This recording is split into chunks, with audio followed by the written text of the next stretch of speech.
Hello शिक्षक साथियों, नमस्कार। आपने देखना शुरू कर दिया आपका अपना YouTube channel DS Mishra official, और आपके अपने चैनल पर एक नए वीडियो के साथ आपका अपना हार्दिक स्वागत करता हूं। और अभी का जो आपके लिए यह वीडियो होगा वह संबंधित होगा कि जो नियोजित शिक्षक साथी सक्षमता परीक्षा उत्तीर्ण कर गए हैं और वे विशिष्ट शिक्षक बनने वाले हैं, उनके पोस्टिंग को लेकर के यह अपडेट होगा। जैसा कि आप जान रहे हैं कि 1,87,615 जो नियोजित शिक्षक सक्षमता परीक्षा उत्तीर्ण हैं, उन्हें विशिष्ट शिक्षक बनना है और उसके लिए रिजल्ट आने के बाद काउंसलिंग होनी है, और काउंसलिंग की प्रक्रिया पूर्ण होने के बाद ही नए विद्यालय का आवंटन होना है और नई पोस्टिंग होनी है, जिसके लिए लगातार अलग अलग डेट भी तय किए गए, लेकिन चुनाव इत्यादि कारणों से हर डेट एक्सटेंड होते जा रहा है।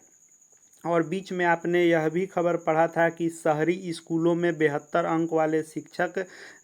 जो है भेजे जाएंगे, और जिनको कम नंबर होगा उनको ग्रामीण इलाकों में भेजा जाएगा। और इसके लिए इसमें बताया गया कि इसको लेकर के शहरी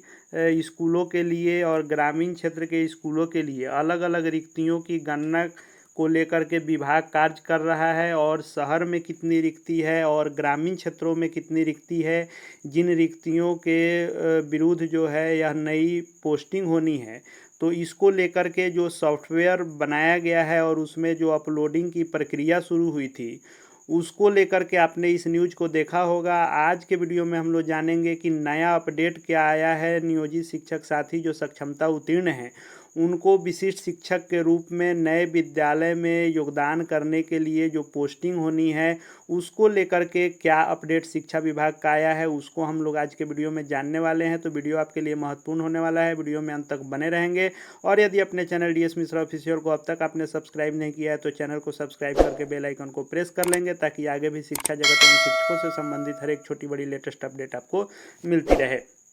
तो इन 1,87,000 शिक्षकों की पोस्टिंग को लेकर के जो बीच में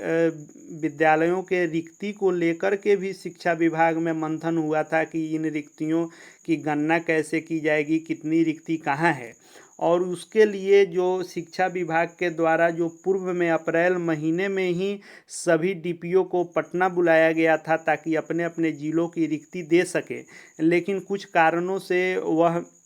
जो है पूरा नहीं हो सका, और पोस्टिंग की प्रक्रिया के लिए जो रिक्तियों का अपलोड करना है वह प्रक्रिया अधूरी रह गई थी। वह भी कारण रहा कि विशिष्ट शिक्षक की काउंसलिंग की प्रक्रिया टाल दी गई, और चुनाव भी कारण रहा। अब पुनः जो आदेश आया है वह यह निकला है बिहार माध्यमिक शिक्षा निदेशालय के द्वारा कि जो शहरी क्षेत्र एवं ग्रामीण क्षेत्र के विद्यालयों की रिक्तियां प्रविष्ट की जानी है सॉफ्टवेयर में, उसे करने हेतु पहले भी निर्देश दिया गया था, लेकिन अपरिहार्य कारणवश पूर्ण नहीं हो सका। इसमें जो अपरिहार्य कारणवश लिखा गया है, इसका कारण भी बता देता हूँ। इसका कारण था कि जब सभी जिलों के जिला कार्यक्रम पदाधिकारी डीपीओ स्थापना को बुलाया गया था कि आप अपने ज़िले की रिक्ति बताएं कि शहरी स्कूलों में कहाँ कहाँ कितनी रिक्ति है, किस विषय के 1 to 5 के कितने, 6 to 8 कितने, 9, 10, 11, 12 कितने कितने अलग अलग विषय वाइज और कैटेगरी वाइज हर संवर्ग में कितने रिक्ति हैं। तो डीपीओ स्थापना सभी तो गए थे पटना, लेकिन वे यह बताने में सक्षम नहीं हो पाए कि किन विद्यालयों में कितनी रिक्ति है। उन्होंने बताया कि हमारे ज़िले को कितने शिक्षक मिले हैं विशिष्ट शिक्षक के रूप में, यह तो आंकड़ा हमारे पास है। कितने लोग परीक्षा में बैठे ये भी आंकड़ा है, लेकिन किस विद्यालय से कितने लोग परीक्षा में बैठे और कितनी रिक्ति बनी, यह हमारे पास अपडेट नहीं है। जिस पर शिक्षा विभाग ने कहा था कि आप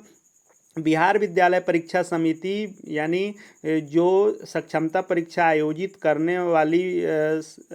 जो है संस्थान थी, वह समिति के द्वारा आप क्या कीजिए कि इस जानकारी को लीजिए और दोनों विभागों के बीच यानी बिहार विद्यालय परीक्षा समिति और शिक्षा विभाग के बीच कोऑर्डिनेशन बनाइए, और आप उससे आंकड़ा लीजिए, क्योंकि जो भी नियोजित शिक्षक फॉर्म भरे थे वे विद्यालय का पूरा ब्यौरा फॉर्म भरने में दिए थे। उससे आपको यह जानकारी मिल जाएगी बिहार बोर्ड के द्वारा कि किस विद्यालय से कितने शिक्षक सक्षमता परीक्षा उत्तीर्ण किए हैं। उस अनुसार आप रिक्ति शहरी और ग्रामीण क्षेत्रों का बना करके लेकर के आइएगा।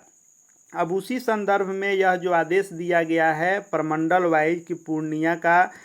25 मई को, कोसी और भागलपुर का 26 मई को, मुंगेर का 27 मई को, दरभंगा का 28 को, तिरहुत का 29 को, मगध प्रमंडल का 30 को, सारण का 31 को और पटना प्रमंडल का 2 जून को, यानी 25 से लेकर के और 2 जून तक इस बीच में सभी जिलों को यह आदेश दिया गया है कि प्रमंडल वाइज, यानी इस प्रमंडल में जितने जिले आएंगे और इस प्रमंडल सभी प्रमंडल में जितने जितने जिले आते हैं उन सभी जिलों के डीपीओ को क्या करना है कि जिला कार्यक्रम पदाधिकारी स्थापना को सभी सूचनाओं के साथ मुख्यालय भेजना है। यह जिला शिक्षा पदाधिकारी को आदेश दिया गया है, सभी डीओ को आदेश दिया गया है कि आप अपने प्रमंडल के डेट वाइज आप अपने जिला कार्यक्रम पदाधिकारी स्थापना को मुख्यालय में भेजिए और वे शहरी और ग्रामीण इलाकों की अलग अलग रिक्ति यहाँ बताएंगे और उसको सॉफ्टवेयर में एंट्री किया जाएगा, जिससे कि सक्षमता उत्तीर्ण शिक्षकों की पोस्टिंग की जा सकेगी। खबर यह भी है कि जून महीने में जून के अंतिम सप्ताह तक काउंसलिंग की प्रक्रिया पूर्ण करा लेनी है और जुलाई के दूसरे सप्ताह में संभवतः आपको नए विद्यालय में पोस्टिंग हो जानी चाहिए। यदि किसी कारणवश इसको डिले नहीं किया जाता है तो जो शिक्षा विभाग से खबर है वो यही है कि जून में काउंसलिंग की प्रक्रिया पूर्ण करा लेनी है और जुलाई में नए विद्यालय में पोस्टिंग करा लेनी है। यह सेम पत्र जारी हुआ था अप्रैल महीने में और उसमें कहा गया था कि 15 अप्रैल से लेकर के और 22 अप्रैल तक यह सेम प्रमंडल वाइज दिया गया था। 15 से 22 तक रिक्तियों को मांगा गया था, लेकिन जैसा कि मैंने बताया कि डीपीओ स्थापना जब वहां पहुंचे तो उन्होंने हाथ खड़े कर दिए कि हमको यह जानकारी नहीं है कि किस विद्यालय से कितने लोग उत्तीर्ण हुए हैं। तो बिहार बोर्ड से अब कोऑर्डिनेशन अपना करके शिक्षा विभाग को यह जानकारी प्राप्त हो गई है कि किस विद्यालय से कितने लोग परीक्षा में बैठे और कितनी रिक्ति बनती है। 1 to 5, 6 to 8, 9, 10 और 11, 12 और विषय वाइज रिक्ति मिल चुकी है। जिन रिक्तियों को लेकर के बुलाया गया है जिला कार्यक्रम पदाधिकारी स्थापना को मुख्यालय में और सभी जिलों के जिला कार्यक्रम पदाधिकारी स्थापना प्रमंडल वाइज अपने जिस प्रमंडल में वे आते हैं उस डेट को जाएंगे और रिक्तियों को वहां सुपुर्द करेंगे और उस अनुसार रिक्तियां प्रविष्ट की जाएंगी सॉफ्टवेयर में। और जब एक ओर रिक्तियां एंट्री कर दी जाएगी और दूसरे ओर शिक्षकों का ब्यौरा जो सक्षमता उत्तीर्ण है और उसको रैंडमली नए विद्यालय को आवंटित किया जाएगा। उसमें मार्क्स बेस पर आपको शहरी और ग्रामीण इलाकों की पोस्टिंग होनी है।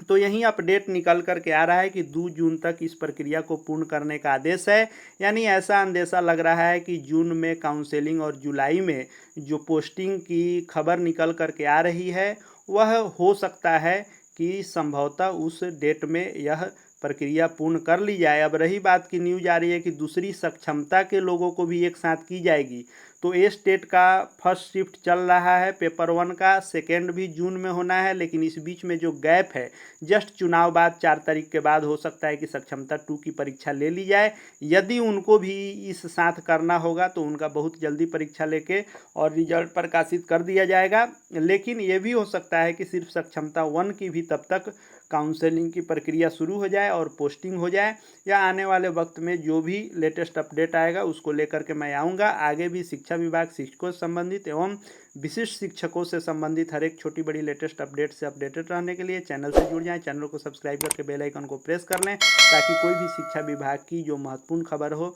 वह आपसे छूटे नहीं। इस वीडियो को देखने के लिए आपका बहुत बहुत धन्यवाद।